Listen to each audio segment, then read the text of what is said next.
Sur ma chaîne, installons-nous, ça va rouler beaucoup. Nous allons parler du choix des voitures. Initialement, je voulais parler des voyages et j'ai finalement dévié sur le choix des voitures et je reviendrai sur le sujet des voyages plus tard sur le thème des voyages. Pourquoi est-ce qu'il faut voyager? À quel moment il faut décider de voyager? Vous savez qu'en Afrique, nous aimons voyager. Mais il n'y a pas que le peuple africain qui aime voyager, il y a le reste du monde aussi. Mais on se retrouve face aux inégalités liées au déplacement sur notre globe terrestre, qui est un village planétaire. Et ce n'est pas moi qui le dis, c'est tout ce qui a trait à la mondialisation. Il se trouve que beaucoup de personnes peuvent voyager vers l'Afrique et beaucoup d'Africains ne peuvent pas voyager comme ils veulent dans le monde entier. Il suffit de regarder la complexité au niveau des visas. C'est pour ça que je vais parler du thème des voyages ultérieurement. Mais avant le voyage, il faut avoir de la voiture, de la bagnole. Et comment on choisit sa bagnole quand on est un jeune étudiant, quand on est une femme, ou même quand on est un homme friqué, dans un monde où il y a beaucoup de pubs, beaucoup de mensonges et beaucoup de fake news. Comment on fait? Les voitures ne sont plus comme avant, très simples. Et mécaniquement, ça s'est beaucoup complexifié. Et choisir sa voiture n'est plus une mince affaire. Moi, je suis une grosse naïve qui s'est tellement fait avoir et qui en a tellement souffert que j'ai décidé de ne pas garder pour moi toute seule mes mauvaises expériences et je préfère partager ça avec les personnes qui sont en train de choisir leur bagnole et essayer de leur partager mon expérience pour éviter de se retrouver dans la bouse. Allez, boum, ça va rouler. Range Rover, tu disais que c'est... C'est une marque qui pose beaucoup de problèmes parce que c'est des véhicules très complexes, normalement très haut de gamme et très chers, mais avec une mauvaise fiabilité. Il y a beaucoup de problèmes. Mais ça va, si tu as l'argent pour faire... Oui, mais enfin le problème pour c'est que c'est des réparer les pannes graves et donc du coup tu ne jouis pas totalement de ton bien parce que tu es tout le temps en train de l'emmener au garage, donc c'est chiant quand même. Alors qu'une Lexus, tu montes dedans, tu appuies sur le bouton, ça démarre et tu n'en entends pas parler quoi. C'est important ce détail parce que tu vois en Afrique, il y a des gens, ils ont les Range Rover. Bon, si tu te En retrouves. Afrique, prends une Toyota. Oui, il y a beaucoup de Toyota et les gens, les Toyota, au moins tu es sûr qu'il y a les pièces. Oui, parce que c'est le savoir-faire pour la réparer. Quand ils font les pubs, ils disent toujours la voiture de l'Afrique. Et c'est vrai qu'il y a beaucoup de Toyota et. Autrefois, il y avait les Peugeot, mais elles ont perdu en qualité. Les Peugeot. Donc, Range Rover, non. Alors que beaucoup des gens, moi, de ma communauté africaine qui sont sur les réseaux, chacun exhibe sa Range Rover. Hein, comme le summum. Le summum de la voiture. Et bon. Sauf que quand on connaît le côté un peu technique, on se rend compte que c'est pas le plus fiable. Et pourtant, elle vaut cher, hein, dans les 80 000 euros. Voilà. C'est pas donné. Alors, 80 000, non. Alors que tu as des voitures meilleures. Voilà. Si tu as 80 000 euros, achète une Lexus. Une Lexus. Parce que c'est dans ces prix-là, mais tu as des parts chez Lexus ou quoi? Tu en parles beaucoup? Il faudra qu'on aille en essayer. Quand on essaye une, par exemple, il y a une Lexus en berline comme ma voiture, mais un peu plus grande évidemment, mais c'est la même forme. C'est complètement royal de douceur, de silence. C'est un moteur hybride, essence hybride. Puis tu peux rouler beaucoup, tu sais que ça va. Le confort y est. Mais je veux dire, si un jour ma titine vraiment elle me lâchait, que je sais pas, la boîte meurt et qu'il y a 6 000 de réparation à changer la boîte, je prendrais, là exceptionnellement, je prendrais une occasion de Toyota Camry qui est la même forme de ma voiture, qui est très agréable. Toyota Camry. Et pourquoi une occasion? Parce que là, ils n'importent plus. Elle était importée des États-Unis et comme l'inflation flambe aux États-Unis, c'est plus valable pour Toyota de les importer. D'accord. Donc ils ont arrêté. Mais à Paris, tous les taxis, t'as un taxi sur 3, il a une Toyota Camry. Et moi, je suis monté dedans au Mans en tant que passager. J'ai bien vu la qualité du véhicule. J'ai même pu jouer avec les sièges à l'arrière s'inclinent électriquement, t'imagines. Le rideau derrière pour cacher le soleil, il est électrique. T'as un bouton ici. Quand tu mets la marche arrière, il baisse. Ah, c'est bien ça. C'est top. Hein. Eh oui. Eh oui, pour avoir un peu d'intimité. Ah, la petite Fiat vous menace sur la route. Il y en a une très rapide et une très lente. Hein. Ça dépend du conducteur quand même. Aïe, aïe, aïe. Il y a les loups par là, tu crois? Ah oui, c'est sûr. Donc si on se balade, quand on voit un chien bizarre, c'est un loup. C'est différent de nos paysages. Ce qu'il y a à visiter quand on promène, c'est vraiment la différence des paysages, c'est incroyable. Mobilisé dans la neige, et les flics arrivent et disent mais vous n'avez pas les bons pneus. Eh oui, donc pour rouler là, il faut les pneus neige. Pneus neige, ouais. D'accord. C'est des pneus dont la gomme reste tendre en dessous de 7 degrés. D'accord. Ok. Et ça fait quoi les pneus pour la neige? Ça permet de ne Eh pas ben, ils mordent dedans. faire Ça évite l'aquaplaning. les chaînes. Ça évite de mettre des chaînes. Mhm. Sauf si vraiment il y a des hauteurs de neige incroyables. Mais c'est des pneus qui arrivent à rouler dans des conditions très difficiles. Et ça coûte beaucoup d'argent, j'imagine. Ah bah oui. Puis après, tu as tes 4 autres pneus, il faut que tu les entreposes à la cave. Mhm. Tu les fasses remonter sur tes jantes au printemps d'après. Quoi. Mhm. Pour te remettre, parce que sinon, quand On il peut, fait le, chaud, on peut le faire nous-mêmes ou il Non. faut aller au garage? Ah bah non, parce qu'il faut équilibrer les pneus, sinon ça tremble dans le volant. Bah, il faut Mm. faire l'équilibrage. Donc tu fais ça combien de fois par an? Bah, 2 fois, une fois à l'automne, une fois au printemps. Mhm. Au printemps, tu te remets en pneu été. Et à D'accord. l'automne, tu te remets en pneu hiver. Ah, ça coûte cher l'amour. Hein. Qui lui a fait une voiture pour l'Amérique, c'est-à-dire la Tesla qui est très grande, très chère. Ça, c'est pour La l'Amérique. Tesla, c'est bien aussi, hein, mais Oui, c'est mais cher. ça Hein. vaut 60 000 euros. Quoi, donc Mais c'est mieux la Tesla par rapport à la Range Rover, par exemple, non? Ou Oui, bien rien oui, à mais voir? alors attends, après, Ça n'a rien à Tesla voir. c'est un nom de marque, chérie. C'est comme si je te disais la Renault est mieux qu'eux. Mais quelle Renault? La 4L, Ah, d'accord. la Velsatis, la Talisman, Bah, laquelle? celles qui sont comme les berlines, là, qu'on croise mais, souvent, alors, qui sont magnifiques. Là. Oui, oui. Alors attends. Ça se Après, complique. après, ce n'est pas pareil, puisque tu as raison. La Range Rover, c'est dans Thermique. la classe des 4x4, non? Oui, oui, oui. Voilà, donc on peut pas... Nous, on n'a pas les moyens de prendre ça, c'est On du peut- gaspillage. Et en plus, on peut même pas comparer 4x4 avec berline. Enfin, Voilà. je veux dire, quelqu'un qui aime 4x4, tu vas pas aller lui dire prends une berline, parce que Voilà. c'est pas ses goûts. Ouais. Et oui. Alors, en électrique, le nerf de la guerre, en plus de la puissance moteur, c'est la taille de la batterie. Parce que la taille de la batterie va donner l'autonomie en une seule charge. Mhm. Donc des Tesla, tu peux avoir le même modèle avec petite batterie, grosse batterie. Ça change tout. Et là, il faut quoi? C'est mieux la grosse batterie, Bah, évidemment, Plus d'autonomie. parce que tu as l'autonomie. Ah oui. Tu charges moins souvent. Voilà. Et tu Puis peux quand tu fais un avoir... grand voyage, tu peux t'en servir comme une vraie voiture. Eh oui, tu roules loin, eh oui. Voilà. Eh oui. Parce t'as que la raison. technique, c'est par exemple, tu as une voiture électrique qui a une bonne autonomie, tu pars de chez toi de ton parking, tu pars à 100%. Eh oui, Tu fais ton voyage. tu reviens. Bah, quand tu es bas, Mhm. tu fais une charge. Mais Mhm. tu recharges juste ce qu'il faut Mhm. pour revenir chez toi très bas. Eh oui, Tu et reviens à 10%, et quand tu reviens chez toi, tu la rebranches. tu sur la ton rebranches téléphone. toute la nuit Voilà, et et le c'est lendemain, c'est parti. parti. Ouais, c'est l'idéal. Donc faut bien. C'est pour ça que beaucoup de gens sont un peu perdus dans l'électrique parce que. Ben oui, Surtout avec des petites batteries et du coup, Et tu les dois 4x4 charger tout le sont temps. très désavantagés. Parce que les constructeurs ils font une taille de batterie, puis après ils la mettent dans tous les véhicules. Ah, d'accord. Comme le 4x4 n'est pas profilé, dès que tu roules sur autoroute en 4x4 électrique, la batterie elle se vide très vite. Eh oui. Donc il faut au contraire une berline très. Tiens, une Zoé. Il faut une berline très profilée, un peu mon style, tu vois, qui fende l'air pour qu'à haute vitesse, elle ne n'use pas la batterie. D'accord. Par exemple, là, il y a Hyundai qui a sorti 2 véhicules, une qui l'appelle Ioniq 5 qui est en forme de 4x4 et l'autre qui est Ioniq 6 en forme de berline comme la mienne. Mhm. Bah, la berline, elle fait officiellement 614 km sur une charge, ce qui est très très bien pour une électrique. Mhm. Et la Ioniq 5 qui est 4x4, elle fait beaucoup moins, elle fait 500. Donc elle fait 100 de moins. C'est énorme en autonomie. D'accord. Quand tu as 100 km de moins, ça... C'est énormissime. Ah, ouais. c'est énorme. Ça fait une différence. Parce qu'en plus, l'hiver, par exemple, la batterie, elle est moins réactive. Donc, une batterie qui fait 614 km officiellement, ça c'est au printemps, Mhm. quand tu n'utilises ni la clim ni le chauffage. Mais l'été, bah, elle va plus Ah faire oui, il y a la 614, clim et le elle chauffage. va faire 550. Et puis l'hiver, elle va faire plus que 400. Ah oui, et on 50. oublie que la clim et le chauffage. Bah, il tire sur la batterie principale. D'accord. Ah ouais. Donc c'est ça qui est compliqué. Ouais, ouais. C'est pour ça que moi, les voitures électriques, je m'en méfie encore parce que je me dis, du moment où tu peux pas charger Bah, après, tu as la facilement vitesse. partout. Tu as d'autres paramètres, tu as la vitesse de recharge par exemple. La vitesse aussi. Hyundai est par exemple très bon, c'est-à-dire que tu te branches, et Oui. en 18 minutes, la batterie est quasiment rechargée sur autoroute. Mais tu imagines, 18 minutes, ça me Mais semble les autres, toujours c'est 2 énorme. heures, 3 heures. Ah, d'accord. 18 minutes, regarde, c'est le temps où tu vas faire ton pipi à l'arrêt machin. Et qu'on boive, Et que qu'on tu mange bois un ton. petit quelque chose à l'arrière Tu du manges wagon. un petit quelque chose, tu bois ton café, tu Voilà. te prends un petit coup de soleil, Voilà. ça va. Ouais. Mais 2 heures, 3 heures, Ah bah non. c'est. C'est pour ça qu'actuellement, c'est chaud. il n'y a que Tesla et Hyundai qui sont valables. C'est les deux marques. Et Tesla, c'est américain, hein, Oui. c'est ça. Et Hyundai, c'est c'est coréen. coréen. Coréen du Sud.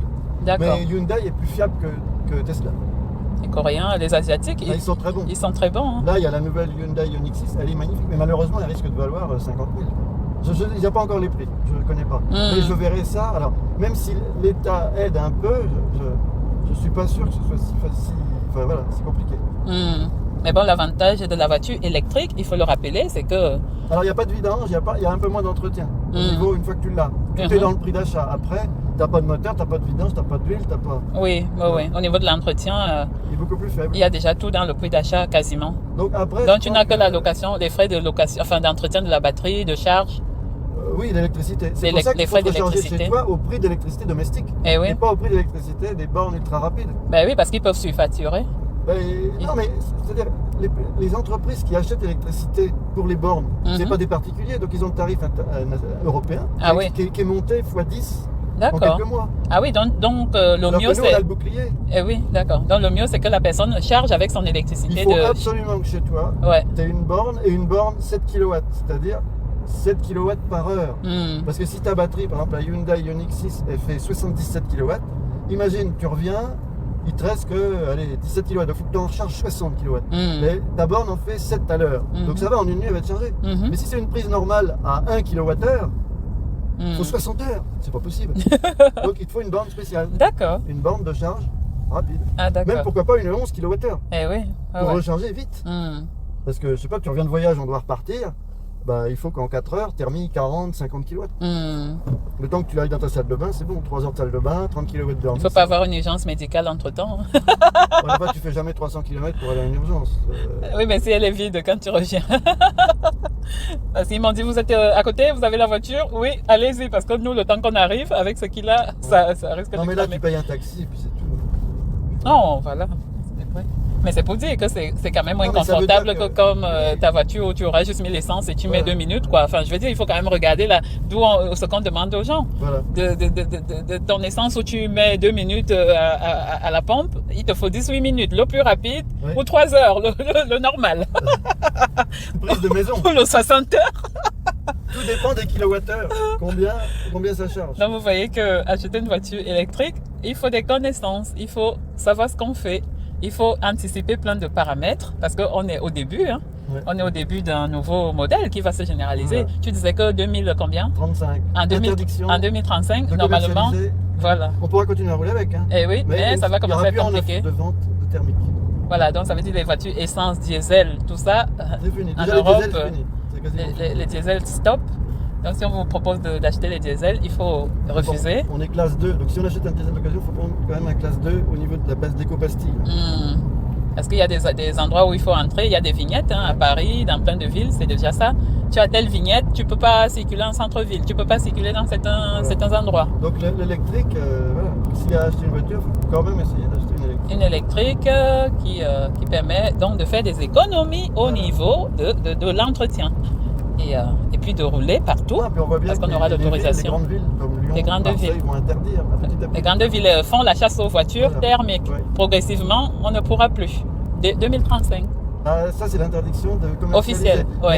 Mais avant ça, ils vont interdire. En 2024, par exemple, les diesels, il va y avoir des interdictions. Eh oui, donc ça, c'est... Donc, si tu vas aller dans Paris... C'est pour dire quoi? C'est pour dire... Il y a beaucoup de paramètres qui entourent la voiture. Il n'y a pas que je vais être le plus beau du quartier, la plus belle. Faut être malin. En tout cas pour la France, parce que ce que je dis là, c'est valable pour la France et l'Europe. Dans le reste du monde, ils n'ont pas prévu d'interdire les thermiques. Ben oui, dans le reste du monde, il faudra s'adapter aux conditions locales, j'ai envie de dire, de chaque pays. De toute façon, quand on va dans un pays, il faut s'informer des normes au niveau du permis de conduire, des normes au niveau du véhicule, des normes au niveau de plein de choses. Il y a plein de paramètres. Donc évidemment, nous en Afrique, peut-être que nous, on n'aura pas... Moi, je sais que par exemple, au Cameroun, on a quoi? On a au niveau de la douane l'interdiction d'importer les voitures très vieilles, quoi. Parce qu'il y a des problèmes de pollution. Eh oui. Mais si la voiture est neuve, bon, ça passe au niveau des douanes, sachant qu'après, ils te font payer des frais par rapport à de la voiture. Donc chaque pays a évidemment ses normes.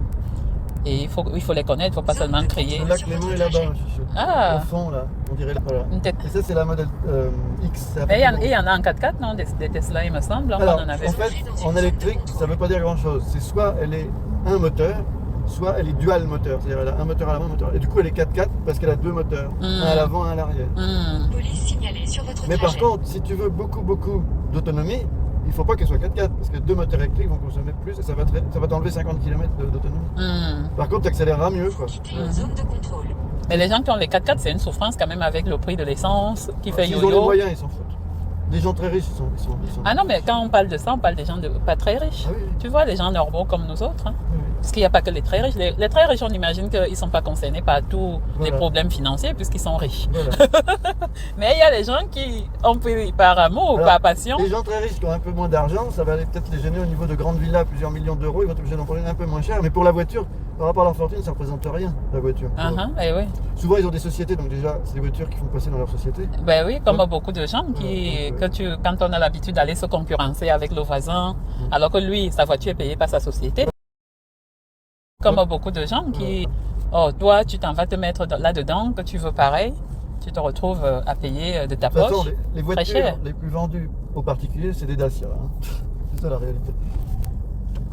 Et les Dacia, ça va. Hein, au niveau de la fiabilité, c'est très correct. Après, à l'oreille, tu sens bien qu'il n'y a pas d'isolation au niveau du plancher. Enfin, tu sens quand même que... Le confort est moyen, quoi. Tu sens que ça sautille dans la suspension.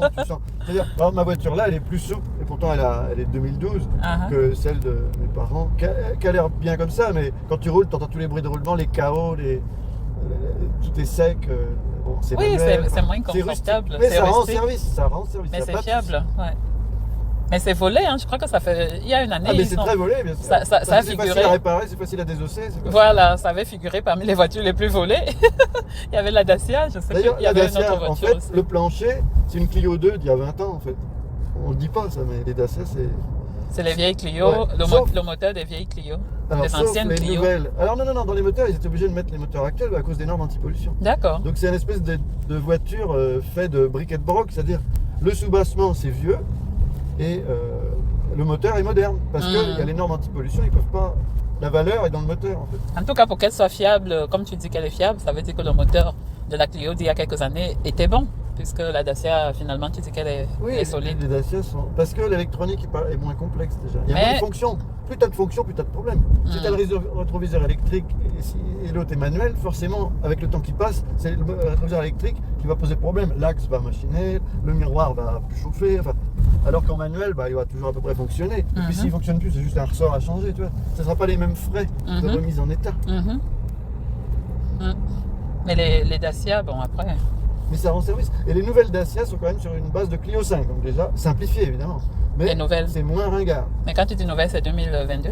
Ouais, 21 et 22. 2021. À partir de 2021, les nouvelles Dacia sont sur des bases... Pourtant, elle est belle, la Dacia, quand même. Bon, nonobstant le problème mais que le tu dis... Duster, lui, n'a pas encore changé de plateforme. Il est toujours sur celle de la Clio 2. Ouais, Mais c'est la Sandero et puis la Jogger qui sont modernisées. Et le top, c'est quand le Jogger aura le moteur hybride de la Clio 5 actuelle. Ah oui, la Clio 5 a le moteur hybride. Oui.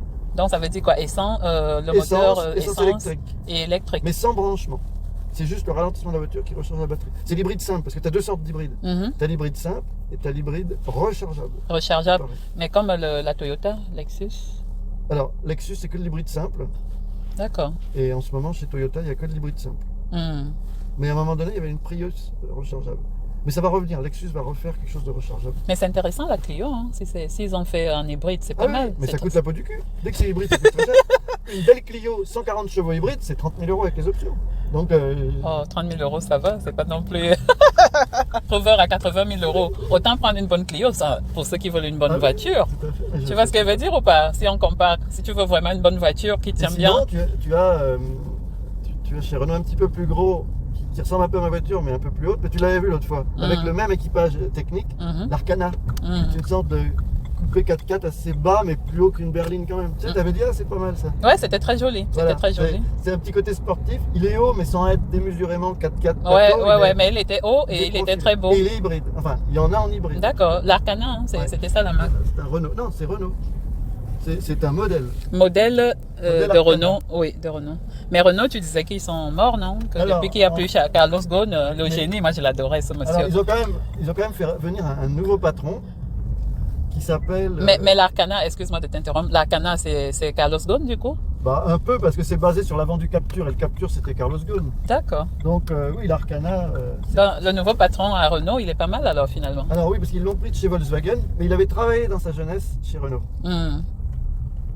Alors nous voilà à Thonon. On sent que Bon, ben, c'est fini le tour des voitures. Vous avez assez de conseils pour vous en sortir. Sinon, on va contacter le coach pour avoir les conseils personnalisés Voilà. en cas d'achat. Le lac et la Et photo, puis voilà. le lac. Ciao, ciao. Nous allons balader. Oh, la Zoé. Ouais, ok.